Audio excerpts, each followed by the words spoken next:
So Apostle Paul was so thirsty of them. Hallelujah. Okay. Tell somebody say fellowship. Fellowship of Christians together is very important, for it is unity that makes us to stand together. When we are alone, we cannot stand together. Ecclesiastes chapter 4, from verse 9 and 10. So it's from there. When we are alone, we cannot stand together. No man stands alone.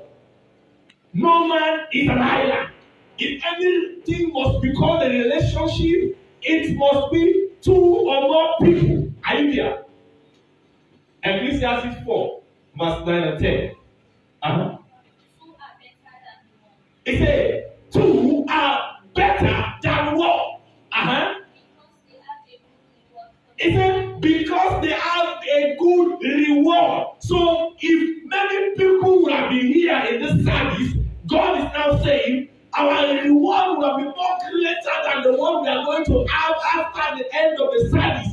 It says two are better than one. When two people come together, the fellowship will be more greater. Why? Because the reward will be more perfect. Uh-huh. For if they fall, when trying times become, when lack and want become the way, if they fall, the one will lift up his fellow. Woe to him that is alone. So that was not saying.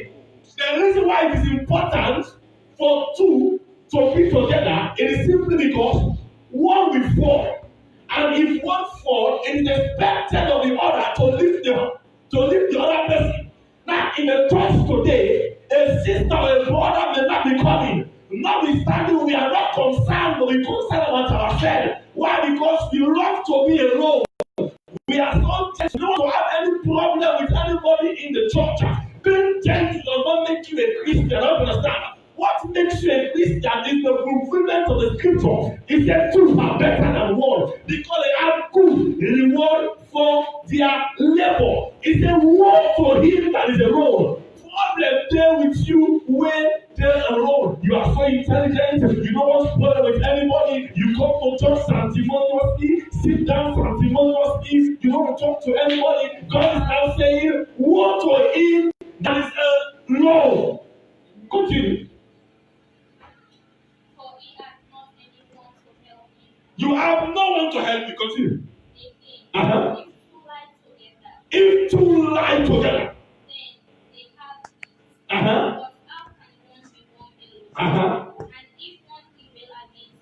So the kingdom of God is supposed to be lighting. It's supposed to be shining. We're supposed to care about our brothers and sisters. That is the essence of church.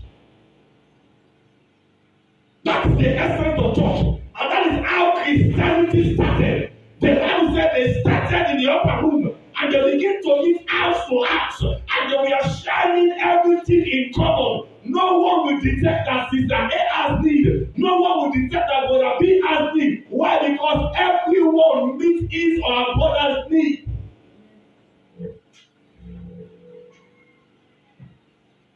I don't know. Nobody told me. I just believe there are people here in this church, in family in Christ that have needs. How many have we met?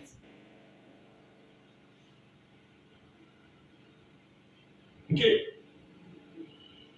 If there are some essentials we need to follow, if you are writing, write them down. Number one basic essential we need to know about fellowship. The believer is encouraged and grow in Christ. When we come together as believers, we are encouraged and we grow in Christ. We are encouraged, sister. Why are you sitting down like this? What is wrong? Maybe the arm of that sister is not working properly. Maybe there is something wrong with that sister. But when we come together as church, as women department, in the ministry, or as a family, we come together, we pray together. The faith of that sister will be strengthened. I will be revived. And I will be in need for growth. But if we are not meeting together, we are not encouraged together. When we come together, the contribution, the astronomy, there is nothing about Jesus Christ. No concern sister or your brother. How are you feeling? How is the home? How is everything with you? What is happening to you? We are not been seeing you in church. Wanted to see you. Maybe A or B might be going through some tough times that she needs your prayer. Are you praying for others in the church? The believers are encouraged. They are not discouraged to meet together, but they are encouraged to meet in Christ. Apart from church, we always see Sunday to Sunday. There is no love.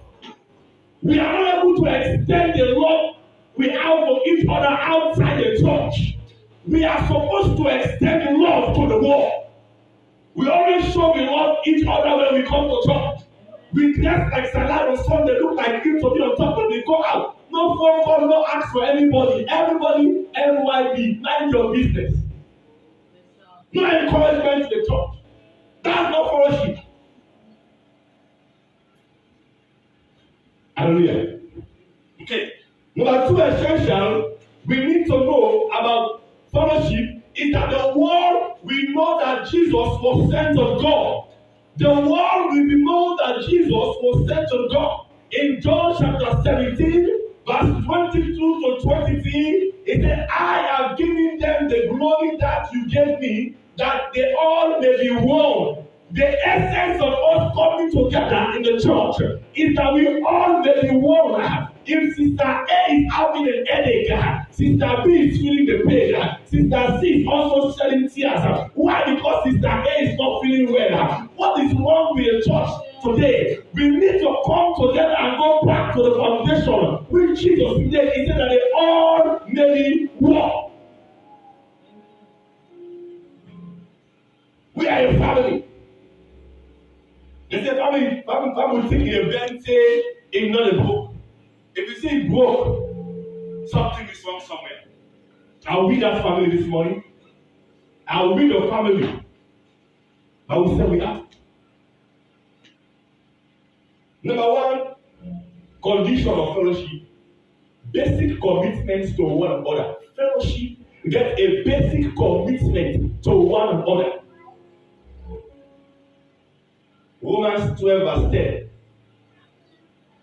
Take a mic while you are reading for me. Romans 10 verse 12.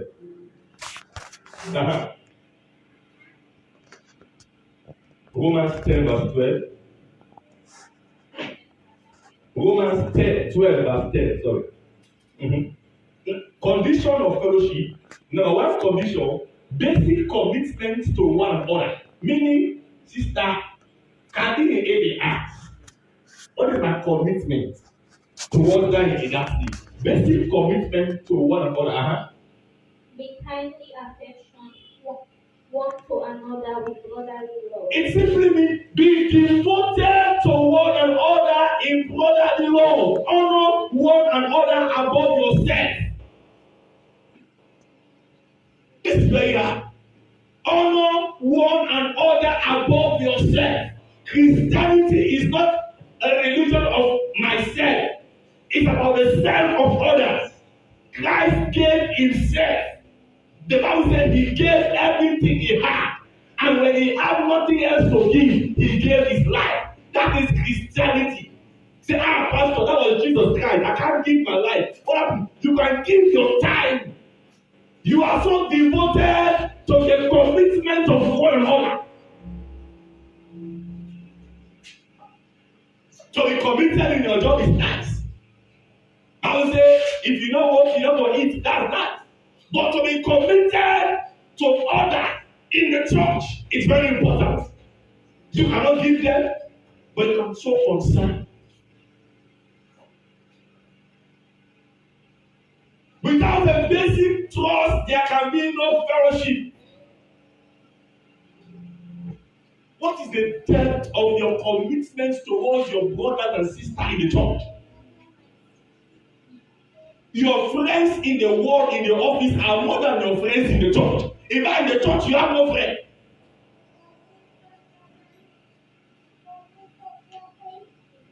Why? Because somebody said, we are not in the same level. No. Every one of us are equal in the sight of God. We are all equal.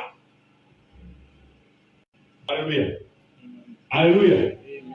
Hallelujah. Don't worry, it's God that gave me the message. So, number two, our commitment must be based on agape love. John 13:34. John 13:34. Our commitment to one another in the church must be based on agape love. Not on what I'm not going to do this for you because of what I will get in return. I am doing this for you because of what God said I should do. Are you here? A new commandment I give unto A new commandment I give unto you. that ye love one another. That you love one another As I have loved you. that ye also Only there. A new commandment I have given unto you. This is our Christianity. Binding and casting is essential. But I'm telling you, the little foxes. These are the little foxes that destroy the vine. I am telling you, love one another. You will love somebody to an extent that you didn't have problem. I'm an evangelist. I have told a lot of people I love you. We go out for evangelism. Some misunderstood. They say this is one thing. You understand? You will understand. Or you know from your heart, you are genuinely expressing the love of God. I am telling you the truth. I have thanked myself so many times. I love you. You don't understand what I'm going through. Sometimes, even if I have nothing in my pocket, when I go out and you come, sometimes you didn't do it in the right. Already I get out nothing. Not that they are asking. They are not asking, I understand. But there is something inside of me. I understand. This situation is not prayer, it's just love. That will do. Sometimes I own money in my hand, I don't have use for that will do. Not like I don't have money, I don't know what to do with it. And God will be telling me, do this, give to somebody. But I'm like,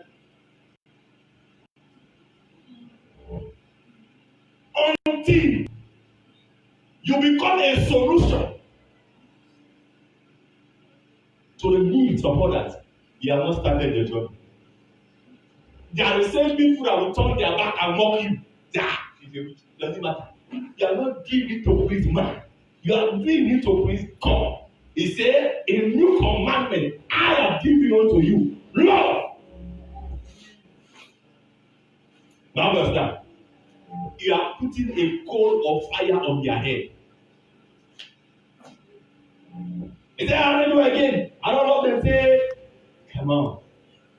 Whatever he tells you to do it. Number three, true fellowship is Christ's center. 1 John chapter 1 verse 3. 1 John chapter 1 verse 3. It says our fellowship is with the Father and the Son Jesus Christ. The kind of fellowship I am talking about is the fellowship of Jesus Christ. Say to the witness, Sister A, we not offend Sister B.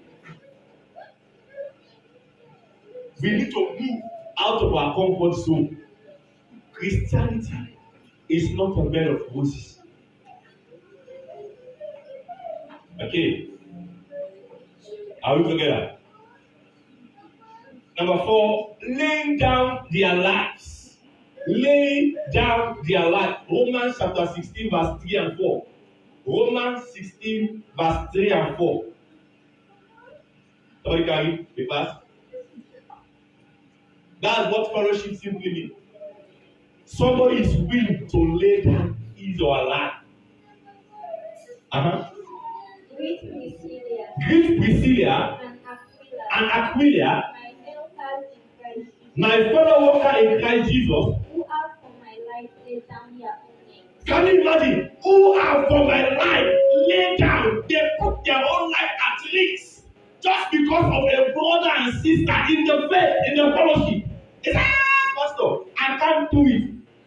Let's carry a cross. Hallelujah. When you teach act, the old body will suffer. Now understand.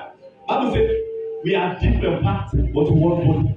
As a family, we are different parts, different bringing up. There were many that Karike, them born me as Smallwood, them born me as Swahili, them born me as Kobe. Even though we are brought up from different community, our upbringing will be different. But when we come to to church, we are one body with different parts.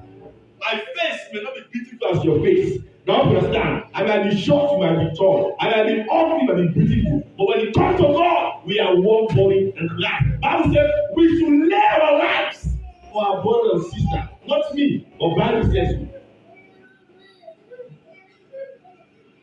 Number 5, devoted to serving the brethren. 1 Corinthians chapter 16 verse 15.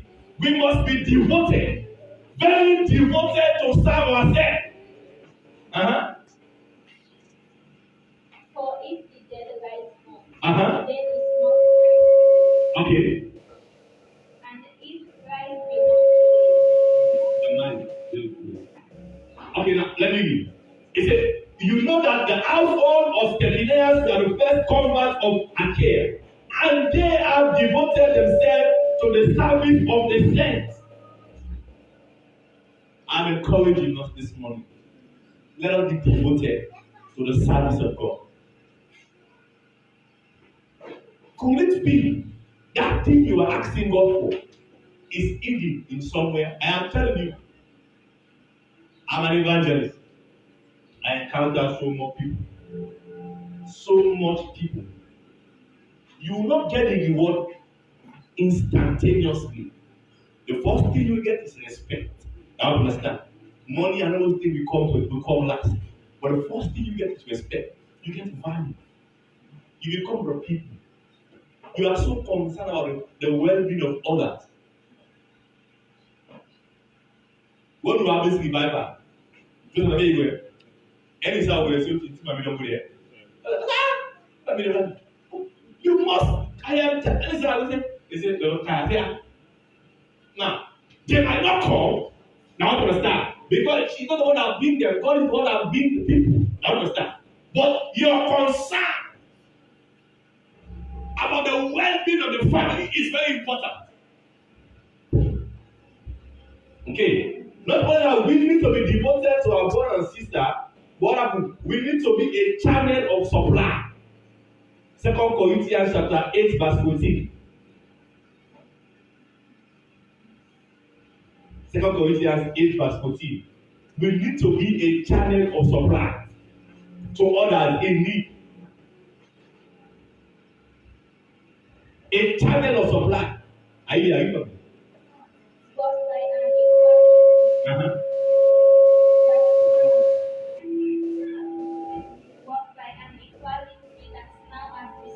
Okay, let me give up the mic. Move over to the mic. Now, at the present time, your plenty will supply what they need, so that in turn, their plenty will supply what you need. I don't know if you understand the scripture. You have a verse for the you need to have the mic. Uh-huh. That now at this time, Uh-huh. your abundance may be a supply for their wants. Uh-huh. That their abundance also may be a supply for your wants. Uh-huh. That there may be equality. Uh-huh. As it is written, he that has gathered much has nothing over. So Olivia, God is not saying so that in turn their plenty will supply what you need. Whatever God is giving to you, that is not for you to eat alone. No. I've been coming to this talk. See, I never go serve me cola. I will cola. I'm getting up to 1 year now. Cola, nothing, cola. I understand. Cola. You need to be a channel of supply. It is not how much, it is the heart. Now understand. You must have the heart.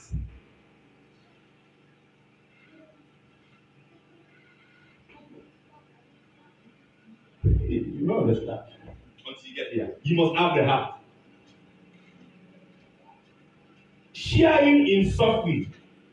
Sharing in suffering, as I'm rounding up, Philippians 4 verse 14. Yes, it was good for me to share in your trouble.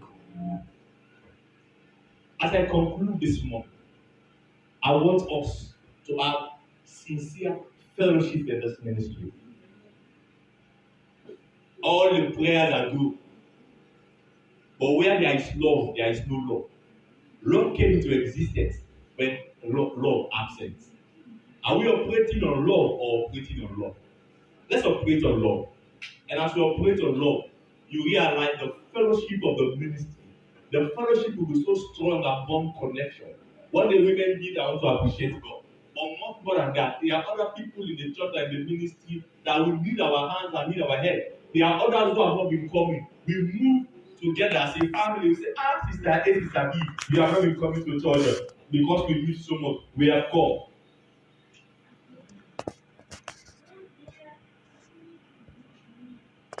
You understand? So there are some places we go. They say, Pastor, they come. Tell us, I'm not in. Why? Because they are custom. Say, I'm not in. If you want to start a marriage, and they ask me, do you want an ST? Let's have them for an ST. They will call you all kind of name. Now understand how will you meet up? The way you call the party approach woman, also when you meet up. And they say, no, to have met. You met different people any kind of way, anywhere. Now one will meet up. Now understand. And they come up and that's not meant. It is fellowship. You are laughing. Every of our road in a passing pass. Make use of every opportunity you have. You lay down your life. She has been coming. They have not been going to talk. Nobody knew her. There are many others. I understand. They have not been coming. All the past have been more. We move out. People want to cough. And I'm telling you the truth. The world is suffering from love. People don't have love. What people need is for them I love you. Tell you, they go to love. You don't even need your money or anything. Just love. Let it not be that you only need them for a purpose. Only when you open the kind of church, how you go close to them. Now come on. Let them know that you really love them.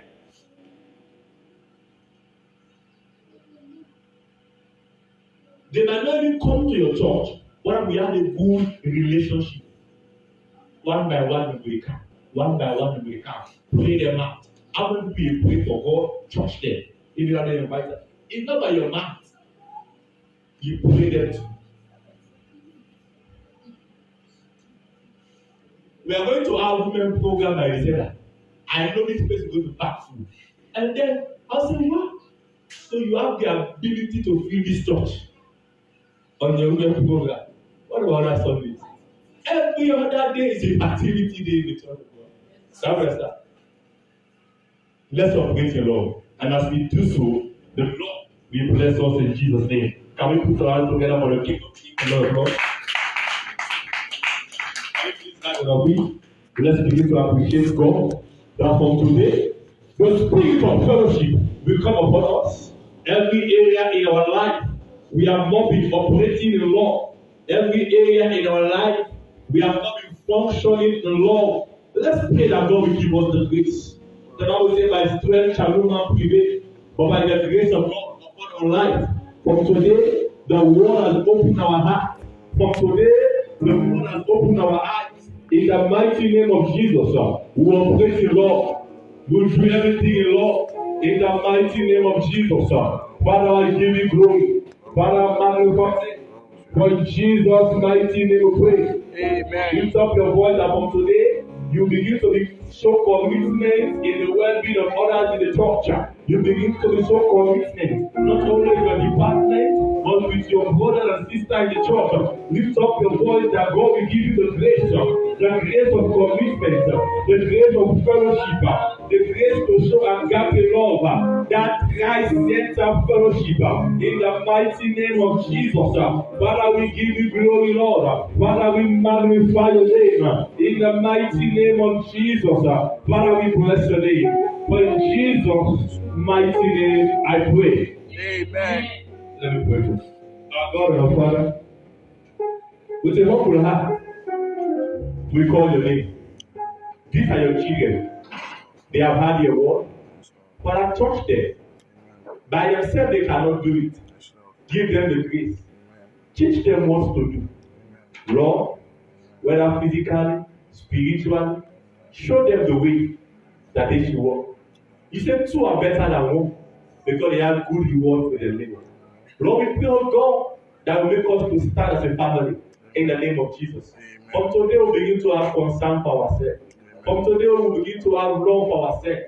We'll begin to strong in the name of Jesus. Your word said that we all may be one, even as you are one in heaven, in the name of Jesus. Father, from today, help us. In the name of the Father, and of the Son, and of the Holy Ghost. Father, we give you glory. For in Jesus' mighty name we pray. Amen. Put your hands together for Jesus. Hallelujah. Can we please